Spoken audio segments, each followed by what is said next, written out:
এত কথা জমে আছে পেটের মধ্যে, গোপন কথা, নিঘাত কোনো গোপন কথা, তাই জন্য শোনালো না।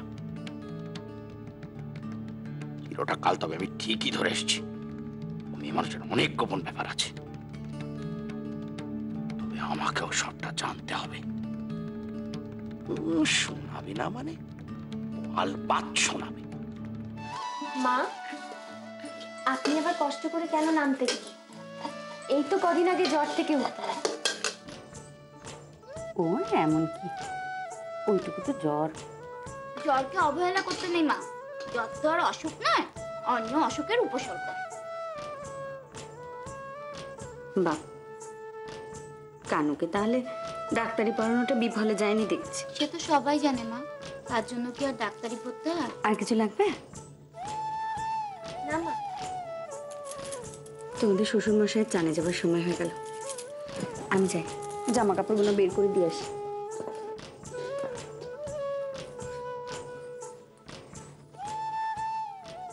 ও তুমি যতই কম, আমি বুড়ো হচ্ছি।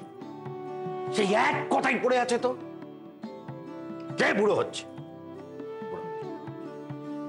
খালি অন্য কথা, আসল কথাটা না আসুক। তা আসল কথা কানা কি?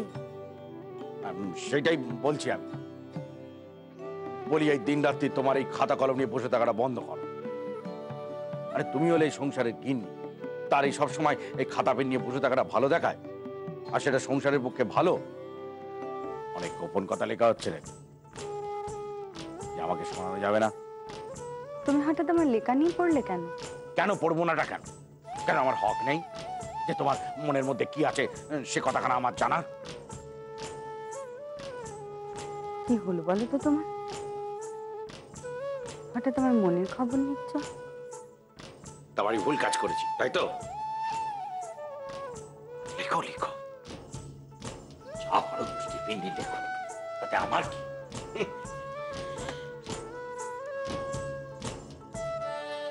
ওর বেশি অসুখ হলে আমি না খেয়ে না ঘুমিয়ে ওর সেবা করেছি। আমার অসুখ করলে ও ছটপটিয়ে বেরিয়েছে,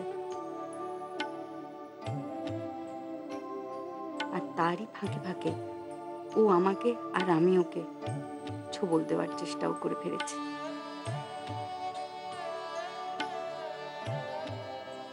অদ্ভুত এই সম্পর্ক, অদ্ভুত এই জীবন।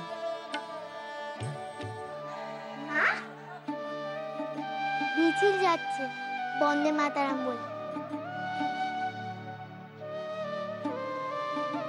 তুই দেখতে যাবি? তুমিও চলো। তুই যা, ছাদ থেকে দেখ, বেশি ঝুঁকবি না কিন্তু। তুমি যাবে না? না। বাবা বাবা, পথে বেরোনো নয় তো আজকাল। ওসব কি বলে, মিটিং মিছিল হ্যাঙ্গাম ওসব লেগেই আছে। আরে বাবা, ইংরেজ হলো গে রাজার জাত।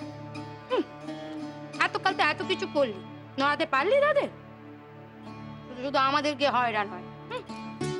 কালে বুঝি শেষ দিয়া তোমার সাথে কথা বলি।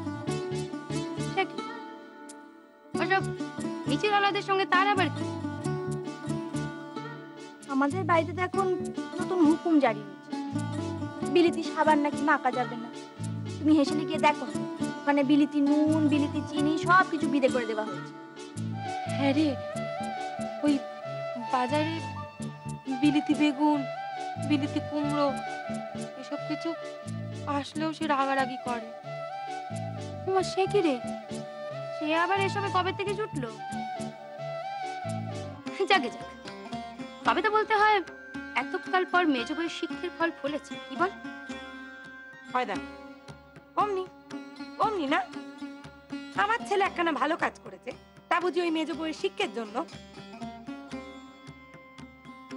দুনিয়ায় যেন আর কোনো ভালো মনীষী নেই, উনি একজন।